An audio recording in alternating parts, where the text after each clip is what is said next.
Let's begin. Today's daf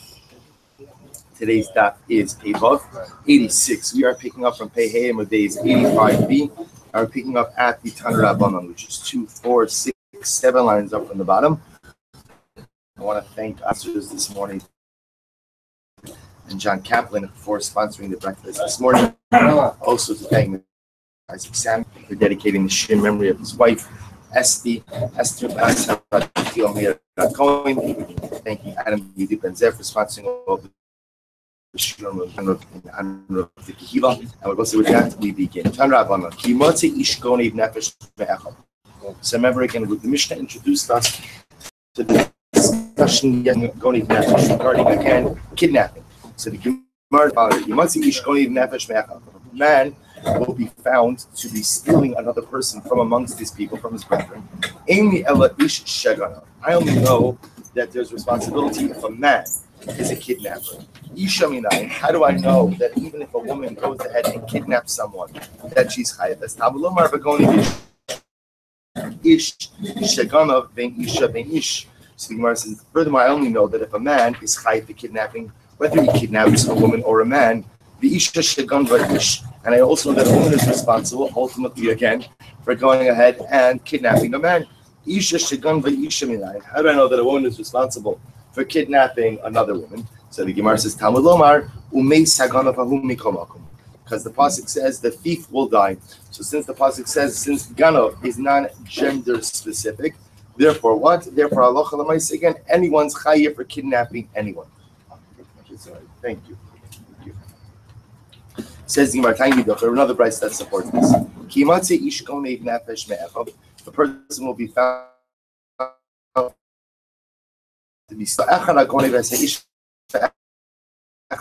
whether you're kidnapping a man, whether you're kidnapping a woman, or whether you're kidnapping a convert, or if, of course, in the Mansef they say that Evan Meshuchrar is a bona fide Jew, Vikatan, or for that matter, again, a katan, a child, chayiv. In all of these cases, one is chayiv.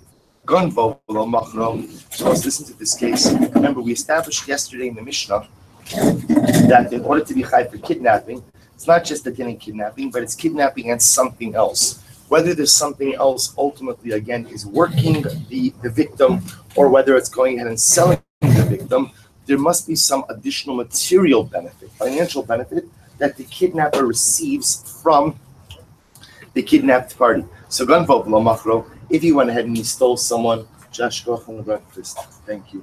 Gunvo lo machro. If a person went ahead and kidnapped someone, but he didn't steal him, or he sold him, but he's still in his rishus. Now, who's rishus? If you look at the last line of Rashi,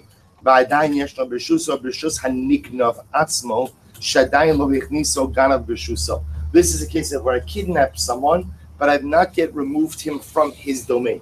I've not yet removed him from his rishus. Butter. We'll say in these cases, he putter.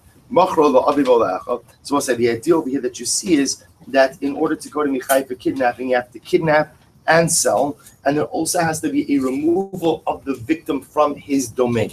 If the victim is still in his own domain and still in his own rishus, then ultimately again one is not chai for kidnapping. This is an interesting case. Let's say I kidnap Reuven, and I sell Reuven to his father or to his brother. So I'm selling him to a family member, or to one of the other relatives. What's the halacha chayiv?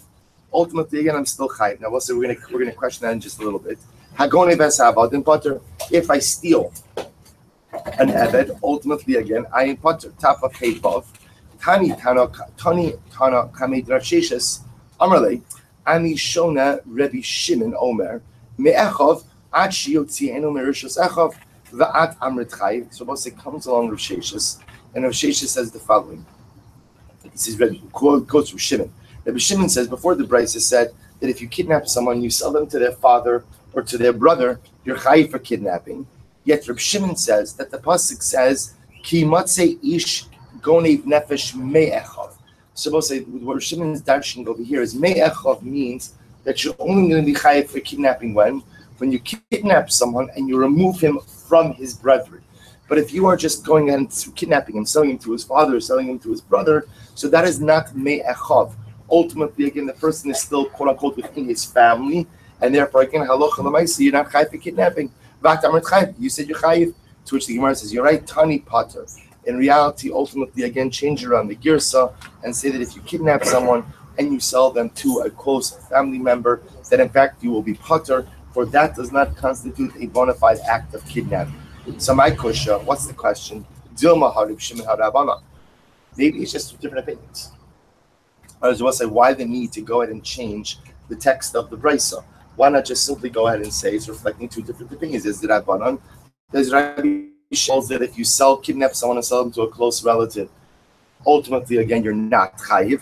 The Rabbanan say you are chayiv. To which the Gemara says, "Lo sagdait chadam Rabbi Yochanan, stam asdis from Tosef to Rabbi Nechemia, stam sifra Rabbi Huda, stam sifri Rabbi Shimon, the kulu alib Rabbi Kiva." So you will say, since we have this principle that a stam sifri is Rabbi Shimon, therefore the Pashtos, the Brisa that we quoted before, also reflects the view of Rabbi Shimon in accordance to Rabbi Akiva, and therefore again, all of this is based on the for Rabbi Akiva, and therefore again, halacha l'maisa makes more sense to go ahead and switch the girsa to pater than it does to go ahead and attribute it to a machlokes. Fine. So we'll say, so bottom line, the way the Rambam actually paskins that if one were to kidnap someone and sell that person, sell the victim to the victim's father or to the victim's brother, one would not be chayiv misa for kidnapping.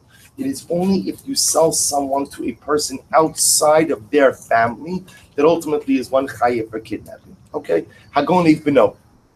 So let's remember again in the Mishnah, we had an interesting case. That what happens if somebody goes ahead and kidnaps his son? So Rabbi Shmuel says you're chayiv, Chachamim say you're pater. So says the Gemara, my time of the Rabbanon. What's the logic of the Rabbanon who say that you're going to be pater? So says the Gemara, Amar Abaye, because Abaye says the Amar Kra, ki matzei, because it was interesting enough. So the Rabbanon will say the pasuk says ki matzei. If it will be found, the Gemara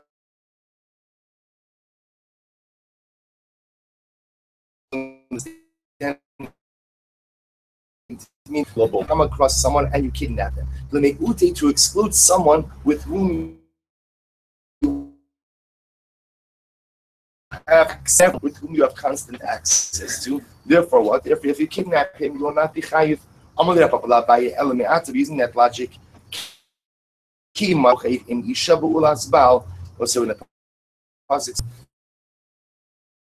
so that will be found to have relations with an Isha. Are you going to say, therefore, this excludes a woman with whom you have constant contact with? I will say, now, what's an idea of a woman who you have constant contact with? This is actually very interesting. To go on, shall base ploni, like the people of that particular house who all live together. Now, what does this refer to? Look at Rashi. It's the last of the wide lines in the top of Rashi. Shal beis ploni, lo ratz lahaskir shmam. So the Gemara did not want to name the particular family, a particular group of people who they were discussing.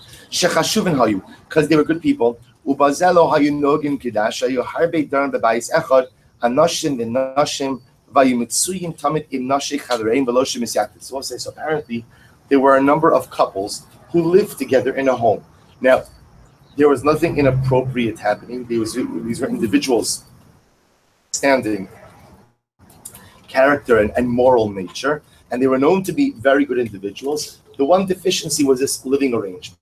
They avoided yichud, they avoided any type of halakhically problematic scenarios, but this was a living arrangement that was frowned upon by Chazal. So Chazal didn't want to embarrass them because they didn't do anything wrong, technically, so therefore they don't name them. But the Gemara says, tell me then in a case like this, where these women are constantly available, quote unquote, to these men, that there would not be an issue of adultery. It says, he says,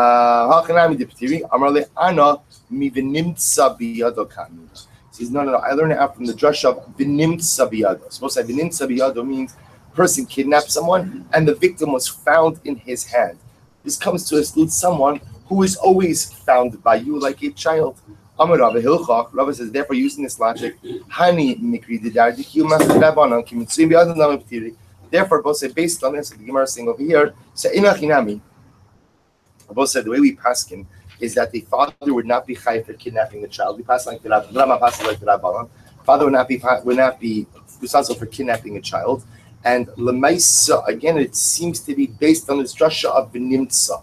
So the Gemara says, by the way, based on this, the Gemara says that if a Rebbe, this is an interesting application, if a Rebbe were to kidnap a child, right? So again, on a technical level, there will not be a Chiyav Misa for that. Why?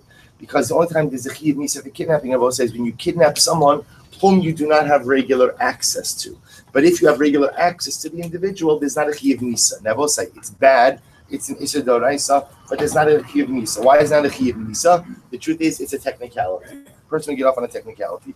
So let's remember again, the next case of the Mishnah was, if you kidnap someone who is a half Eved, half Ben Chorin, Chatzi Eved, Chatzi Ben Chorin, Rabbi Yehuda says, Yechayiv, Chachamim say your pater.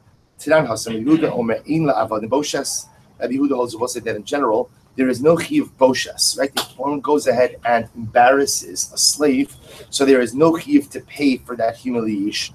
My time Rabbi Yehuda, what's Rabbi Yehuda's logic? I'm going to cry because the pasuk says, Ki notzu anoshim yachtov, ish va'achiv. So we'll say, because the pasuk says, when speaking, the pasuk that speaks about Boshes, we'll say, refers to a situation where two men are fighting. Ish va'achiv. Ultimately, the Torah identifies them as one man and his brother. Mishi ish la'achva. So you see that Boshes only applies to someone with whom you have a bond of brotherhood. Yatsa eved she'ein lo achva. This comes to exclude an eved with whom you do not have a bond of brotherhood. Rabbanon will say, that's not true. Even with an Eved, you have a bond of brotherhood.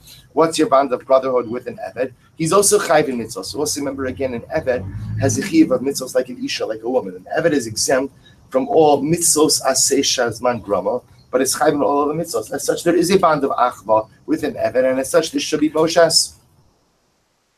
So the Gemara says, Rabbanu achavu mitzvos v'hacha heichi dar Rabbi Yehuda. So what does Rabbi Yehuda say? In this case over here, where Rabbi Yehuda holds that you will not be chayiv, Rabbi Yehuda holds you are chayiv for kidnapping a chatzi eved chatzi ben chorin. What's his logic? So the Gemara says, Savar me'echav la'afuke avadim. Supposed to listen to this. So we'll say when dashing the pasuk by kidnapping, so Rabbi Yehuda dashens the following. When it says me'echav, so if you kidnap someone from your brethren, la'afuke avadim. This comes to exclude an eved. Bnei Yisrael, when it says Bnei Yisrael, Bnei Yisrael comes to exclude someone who is a Chatzi Eved Chatzi Ben Chorin. Mi Bnei Yisrael, Rabbi said there is not only Bnei Yisrael, but Mi Bnei Yisrael, Lemeute Mi Shechatzi Eved Chatzi Ben Chorin. That once again comes to exclude a Chatzi Eved Chatzi Ben Chorin. Rabbi said, now what do we have? Havi Miut Achamiut. So once we have two exclusionary phrases. Now in general, whenever you have two exclusionary phrases, Ve'ein Miut Achamiut Elo L'Rabos. And I will say when you have two exclusionary phrases, one exclusionary phrase after the other, that comes to what? That comes to include. One exclusionary phrase after another comes to include. So we'll say, what does it come to include according to Rabbi Yehuda? It comes to include a Chatzi Eved Chatzi Ben Chorin.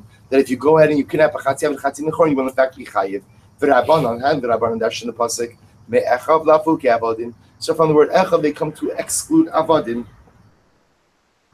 So the Gemara says, I read that wrong. But say they do not subscribe to that drasha of me'echav to exclude avadim. Because Rabbi say an eved is your brother in the realm of mitzvos. How so? That l'maisen, as we just said before, an eved is chayv in mitzvos like an isha. So the Gemara goes weiter. Bnei Yisrael, mi Bnei Yisrael. So we have two other exclusionary phrases: Bnei Yisrael and mi Bnei Yisrael. Chayla me'ute eved. One comes to exclude an eved. Fine. So let's say, so ultimately, and this is the fundamental outlook between the Rabbanan and Rabbi Yehuda about a chatzi eved chatzi ben chorin. Are you chayiv ultimately again for stealing him or not, for kidnapping or not? And again, everything is based on whether or not they have a miut achamiyut in the pasuk. Good. Asar going to nefesh minas. We'll say, where do we see the lav? Where do we see the prohibition, the ashara about stealing someone, about kidnapping? Where do we see the prohibition? So the Gemara says, Rav Yoshia Amar, Milo Signov. Rav Yoshia says, so we learn it out from Lo Signov in the Aseres Devros. Rav Yoshia Lo Signov in the Aseres Devros does not refer to stealing money, but rather refers to Goneiv Nefashos, refers to kidnapping. Rav Yochanan Amar, Milo Yimkaru Min Keres Eved. Rav Yochanan says that we go ahead and we see it from the pasuk that says, you shall not sell him like the selling of a slave. So from here you see that what? You can't sell a Jew like you would sell a slave. If you sell a slave as a piece of property, you can't sell a Jew like that. So therefore, again, Rabbi Yochanan says, from here you see the prohibition on kidnapping. Because remember, again, as we established before, the prohibition on kidnapping is kidnapping and selling. Kidnapping and getting financial benefits from it. So the Gemara said, "V'lo pligi," and the truth is, they're not really arguing. Marka chashav lav digneva, u'marka chashav lav dimechila. Both say they're actually speaking about two different lavim. The first opinion that says we learn out from Lo Signov, that's talking about the prohibition to kidnap.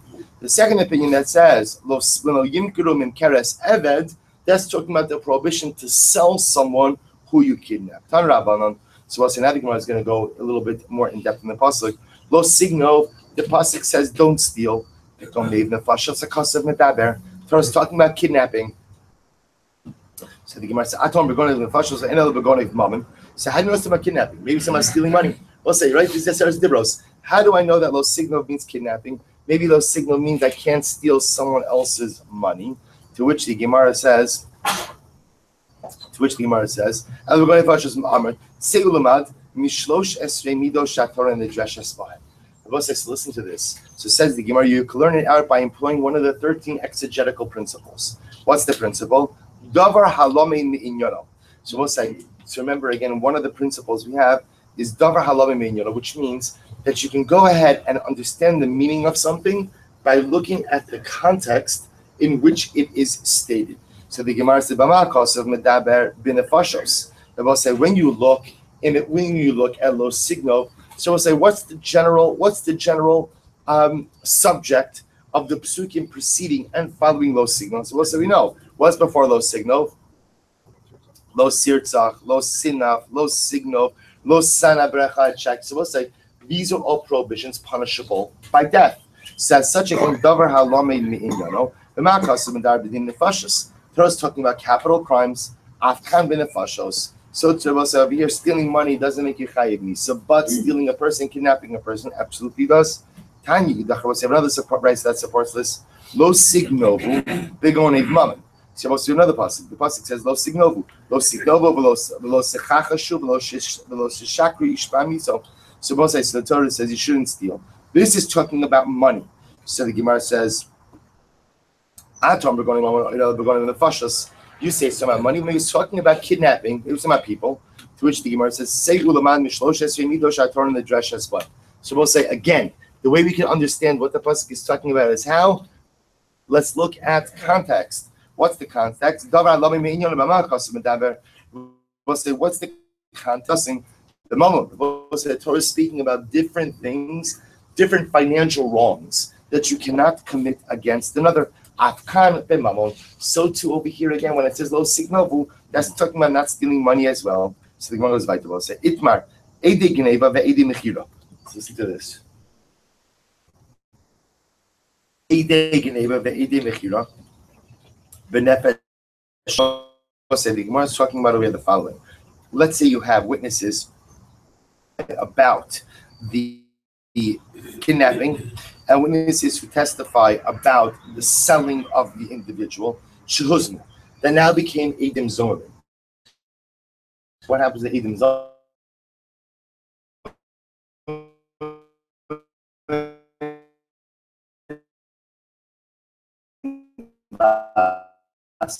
Killed. Okay, boss, we're going to explain these shittos in just a moment. Rabbi Yochanan Nerag, and Rabbi Yochanan says they are killed. So Chizkiah Amar Damar Rabbi Akiva Amar Davar Velo Chatzi Davar. So here's the problem. In this case, what do you have? You have two sets of witnesses that say kidnap Shimon. Two sets of witnesses that said we saw Ruvain sell Shimon. Then I both say, remember, when you chayiv misa for kidnapping? If you kidnap and sell. The problem is we don't have one set of witnesses who testified to both parts of this crime. Rather, you have two sets of witnesses, each who testify about their own part. So Chizkiah says you can't execute. So let's say they're found to be Eidim, they're found to be liars. Execute them. Why can't you execute them? Because Chizkiah is like Rabbi Akiva. Rabbi Akiva says davar v'lo chatzi davar. Both sides says lo yakum eight echad bish l'chol avon u'l'chol chatas b'chol chayv sheyachta davar. I will say, when is it called Edus? And by extension, when are Edim subject to Azama? Only when they testify about the complete matter. But in this case over here, the witnesses are not testifying about a complete matter. Each one is giving partial testimony. Because of that, you can't execute them when they are found to be Eidim Zolim. Rabbi Yochanan Amar Kiraban. The Amar Davar Bafilu Chati Davar. Rabbi Yochanan holds like the Chachamim who say, like the Rabbanon say that Eidim could be Chayiv even for Chati Davar. That at the end of the day, if they're giving a full unit of information, even if it's not the complete amount of information, there could still be a Chayvus. So what's a fundamental machlokes? Rabbi Yochanan will hold. If their set of witnesses about to be Eidim Zolim, you can execute them, whereas you cannot. So the Gemara goes back to Modeh Chizkiah. Chizkiah would agree. Listen to this. However, Chizkiah would agree in the following situation. We saw this earlier with a ben soda umora. The halacha is the first time that he goes in and steals money to buy meat and wine. So malchus. We warn him and we give him malchus. Then if he does it again and a second set of witnesses testify about it, that's when we execute him. So even Chizkiah agrees with the following. The second set of witnesses testify about a ben sora mora, that he stole money for meat and wine. Shehuzmu, that became Eidim Zomamin, Shenheragin, that you can execute them. Why? Mitoch because the first set of witnesses could come along and say, look, at the end of the day, our testimony did not really contribute to his death penalty. Our testimony just got a malchus. It's really the second set of witnesses who are fully responsible for what? Who are fully responsible for the death penalty for this. And they'll say because of that, because they could say that the second set of witnesses bear the full responsibility for the death penalty, therefore what? Even though you can't have the second set of witnesses without the first, nevertheless, the first only chayiv for malchus. The first only made him chayiv, you want to make him chayiv in misa. Therefore, the second are made into Eidim Zomamin, you can execute them. So the Gemara says, "V'hani achrini kuli davar." Second set of witnesses are fully responsible for the death. Maskev Rapapa is a kash ihachi Eidim mechira nami liktale. So Rapapa says, 1 second, that's the logic. Let's go back to our original case. Two witnesses say we saw Ruvain.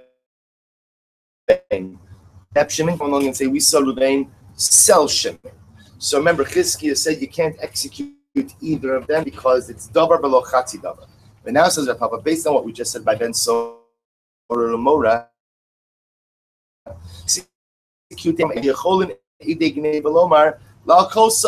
because it was at the end of this, we testified that we saw Ruvain kidnap Shimon. They could say all we were making Ruvain was chai was saying was malchus, was lashes, because you only get malchus for just kidnapping by itself. If you kidnap someone but you don't sell them, you get malchus. So all our aides came along and really did was to make him chai and malchus.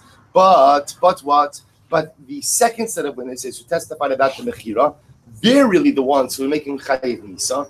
Therefore, again, we should look at unit as a unit. If they become Eidim Zolim, we should execute them. To which the Gemara said, the Kasavar Chizkiah, I made at the end of the day, Chizkiah holds that you don't get malchus for just stam kidnapping. Well, that's not true. Bless you. But itmar, that if you have witnesses who testify that they saw Ruvain kidnap Shimon, and they're made into Eidim Zolim. Chad Amar Lokin, V'chad Amar In Lokin. One opinion says they get malchus. One opinion says they don't get malchus. And we say Tistain the Chizkiah to Amar Lokin. I will say we would assume that Chizkiah is the one who holds.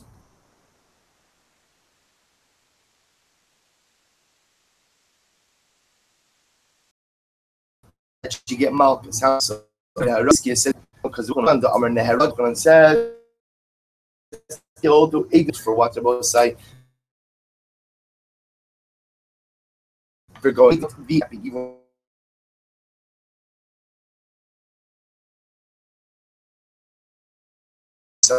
based in the chalav shenita as hard as misas based in lokin. We'll say the halacha is you don't get malchus anytime that there's a lav punishable by misas based in ihu lola. A perpetrator wouldn't get malchus. In hu heichi laku. Could we give the Eidim Zolim malchus? Rather, Papa also says the following: Beidi Mechira, the Yidin Eragim. So we're reframing the Machlokus of Yochanan and Chizkiah. And we're going to say is the following: when it comes to Eidei Mechira, who are the Eidei Mechira?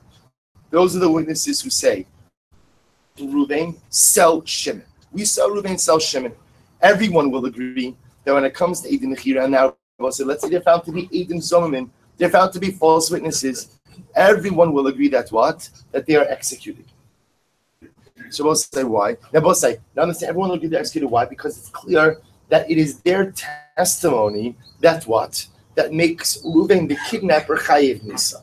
Therefore, if it turns out that they are Eidim Zomim, basisin lo kasher, they in fact can be executed. So we'll say, so where's the machlokes? Chizkiah Rabbi Yochanan, ki pligi be'idei gneva. I will say, where's the machlokes?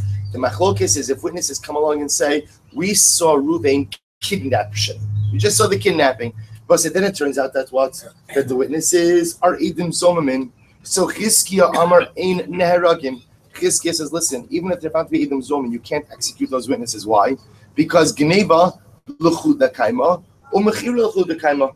Because the act of Gneva and the act of Mechira are two different acts. And one is not chayiv for the act of, one is not chayiv Nisa for the act of Gneva. Therefore, if the witnesses are ultimately found to be lying about the fact that Reuven, it's fine, you could flog them, you could punish them, but you can't kill them.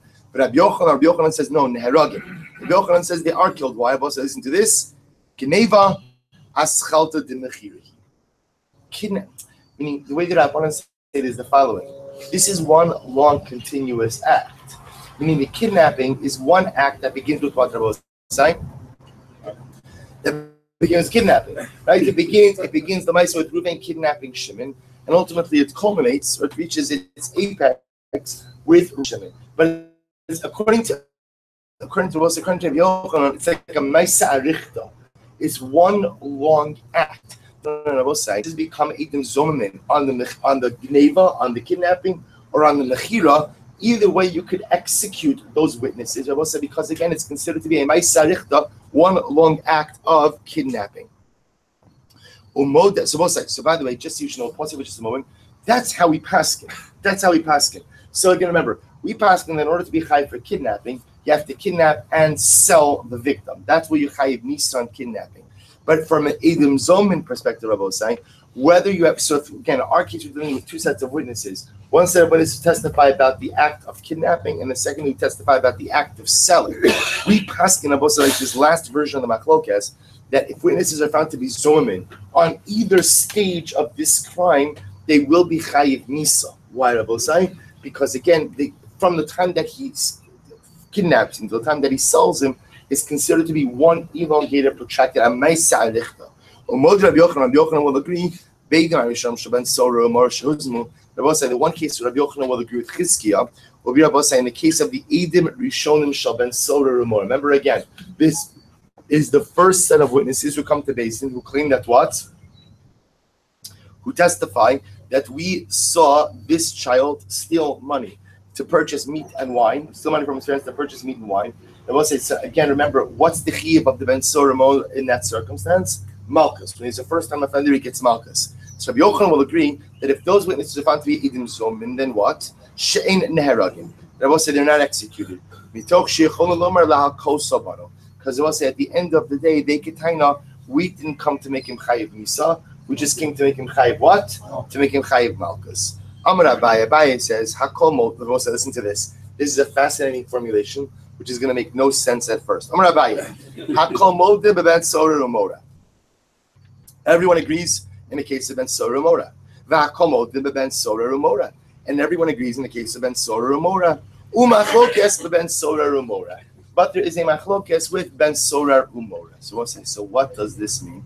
So Ben Sora Umora. So I'll say ultimately again, what does it mean? Everyone agrees in the case of Ben Sora Umora. Be'edim harishonim she'ein neheragim. So I'll say everyone agrees that in the case of the first set of witnesses by Ben Sora Umora. We'll say, so remember again, these are the witnesses who came after the first time offense of Ben Sora Umora. Everyone agrees that if those witnesses found to be Eidim Zomin, that we don't kill them. Why? Mitoch sheyacholin lomar lahal kosobanu. Because I will say at the end of the day, they could claim we did not come to go and execute the kid. Rather, what did we come to do? To give him malchus. So everybody agrees on both sides that if the first set of witnesses about the first time of Ben Sora Mora come and found to be Edim Zomin, that you can't kill those witnesses. The most you could do is you could flog them. So we'll say everyone agrees that on the second set of witnesses, we'll say those are the second set of witnesses who testify that the Ben Sora Mora stole money to purchase meat and wine, or I should say stole money from his parents to purchase meat and wine, and then they're found to be Edim Zomin. Everyone agrees that what? That you can execute those witnesses. Why? Because we'll say at the end of the day, it's those second set of witnesses who are mamish responsible for the potential execution of the kid. Because the first set of witnesses could always just say what? We only came to get the kid Malchus. So the Gemara says, and therefore the second set of witnesses really established the entire matter on their own. Umachlokes ben Sora Rumora. So we'll say, what's the machlokes case of Ben Sora Rumora?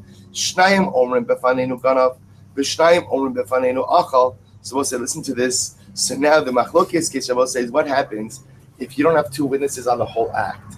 We'll say, rather instead, what? You have two witnesses who say, we saw the kid steal the money, and two witnesses who say, we saw the kid eat the meat and drink the wine. So we'll say, remember again, do these two sets of witnesses.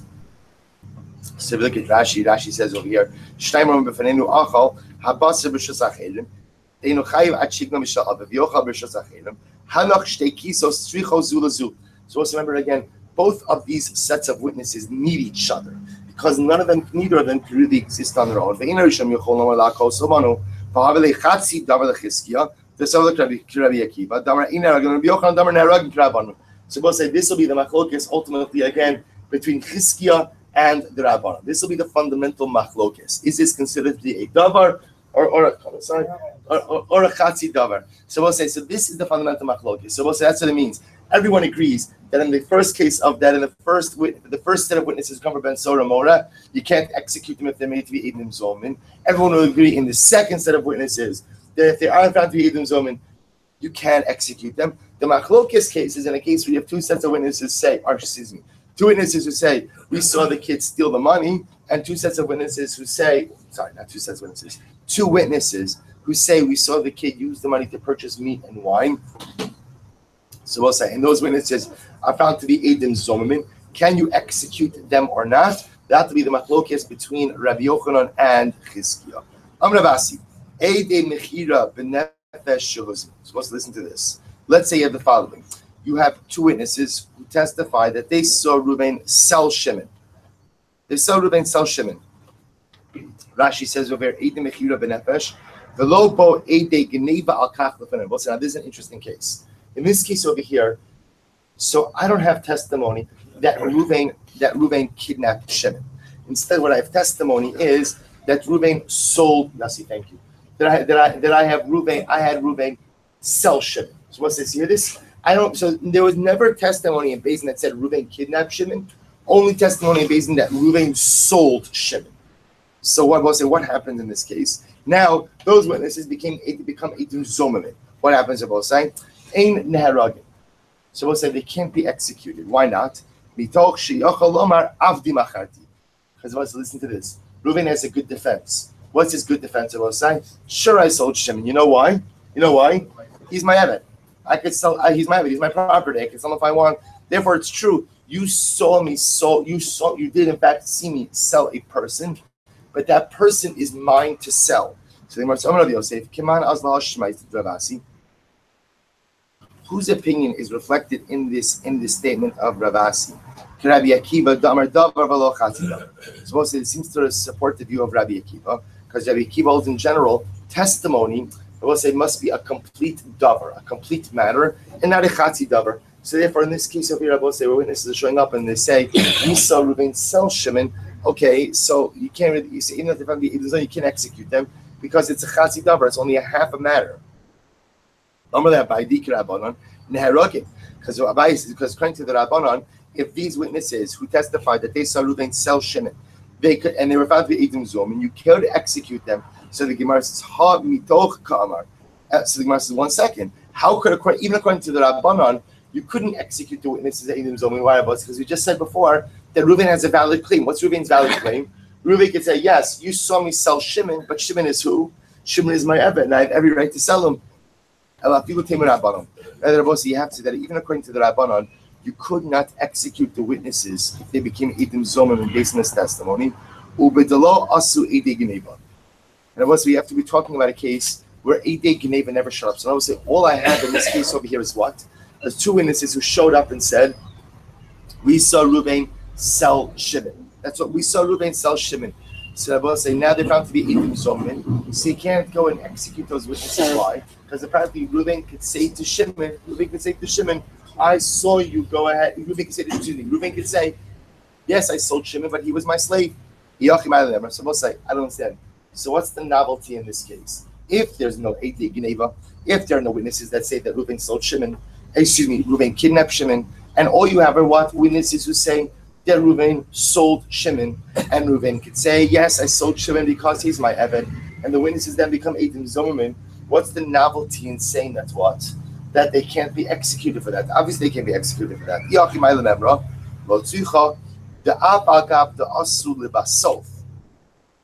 I will say, listen to this. Even though the Eidei Geneva came at the end of this matter, we still do not go ahead and pay any heed to their words. Rashi says, Libaso, first wide line, Acher she'idu Eidei Nechira, bo Eidei Geneva, v'nigmar dina pishneim. To which the Gemara says, Vakati Maila Memra. So I don't understand still, what's the novelty over here? Look at Rashi, Vakati Maila Memra, Kishe'idu harishonim lo hayu hadin rai ligmar al pm. Well, at the end of the day, still in the first set of witnesses who attested about the fact that Reuven sold Shimon, there was not enough to convict. To which the Gemara says, listen to this. The Kamaramzi Ramuze. They will say we see the witnesses, right? The two sets of witnesses signaling to each other. Mao Detema, Ramiza Milsihi. Out of us, they will say that the fact that they're signaling to each other indicates that what? That they're one cohesive testimonial unit. No remiza lav klomim. Therefore, again, Gemara teaches me that the remiza, any kind of motion in between the two sets of witnesses, does not at all make them into what? One cohesive testimonial unit. Fine. Let's begin the Mishnah, and we'll stop after the Mishnah. Says the Mishnah, Zakin Mamre. Now we're going to get into a fascinating discussion of the Zakin Mamre. So who is the Zakin Mamre? Supposed to listen to this. Al Pi based. So Zakin Mamre can only become a Zakin Mamre based on his unwillingness to heed the ruling of Beis. And we'll say, Shneimar, Kili Pali Mimcha Davar LeMishpat. So we'll say, here's the process. Shlosha Batei Din and Hayusha. We'll say, there are three courts we're going to see situated on the Harabayis. What are the three courts? Echad Yoshev Al Pesach Harabayis. So we'll say, one sat at the entranceway of the Temple Mount. The Echad Yoshev Al Pesach Hazara. One sat at the entranceway of the courtyard of the Beis Hamikdash. So we'll say, and one sat in the chamber of hewn stone, which was an actual chamber in the Beis Hamikdash. So we'll say, so court number one was situated at the entranceway to Harabayis. Court number two situated at the entranceway to the courtyard of the Beis Hamikdash, and court number three, which is the high court, what we call the Sanhedrin Agadol, situated again in the chamber of hewn stone, one of the chambers in the Beis Hamikdash. So we'll say, listen to this. So we'll say the scene is the following. So we'll say the case over here is, this all begins with a simple machlokis in halacha. We have again two groups, one zakin, one sage, and another group of sages who are locked in a machlokis in halacha, and were unable to resolve this dispute amongst themselves. So I'll say, now what the Mishnah teaches me is, there's a progression or a process for dispute resolution.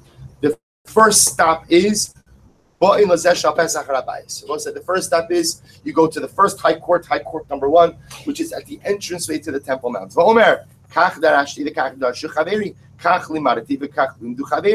we'll say, so what happens? The Zakin says, listen, here's my side, and his fellow rabbis present their side. Im shamu amar lahem. So we'll say, if court number one has a mesorah regarding this particular halachic question, so court number one rules for the parties, passes a psak halacha.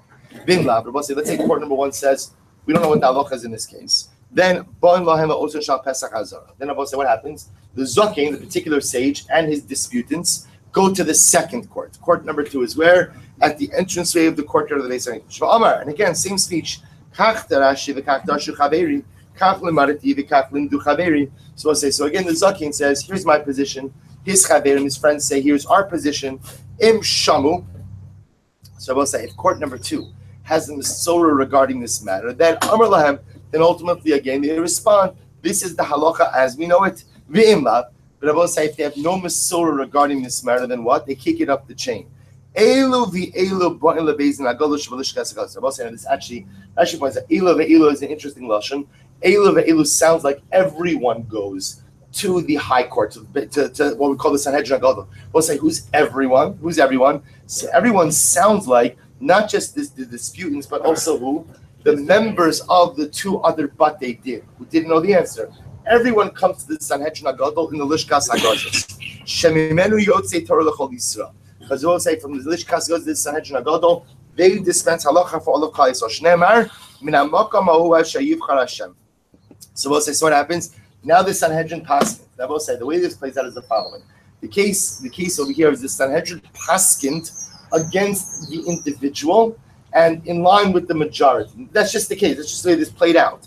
So therefore again, what we call the Zakim, who was the guy on one side, he was wrong. He was determined to be wrong ultimately by the Sanhedrin Agadol. Now what happens? Chazar li'iro. So if the Zakim goes back to his city, Shana b'laman b'dar shaya lamad pater imhora lasos chayiv. So we'll say, if when giving shir, he continues to teach in accordance with his shita, fine, it's no problem. In the shir, he can say whatever he wants, right? But if he paskins halacha and instructs people to follow his ruling, even though what's already happened, the Sanhedrin HaGadol has ruled against him. But if he persists in disseminating that the halacha follows him, then we'll say that is a sucking mamre.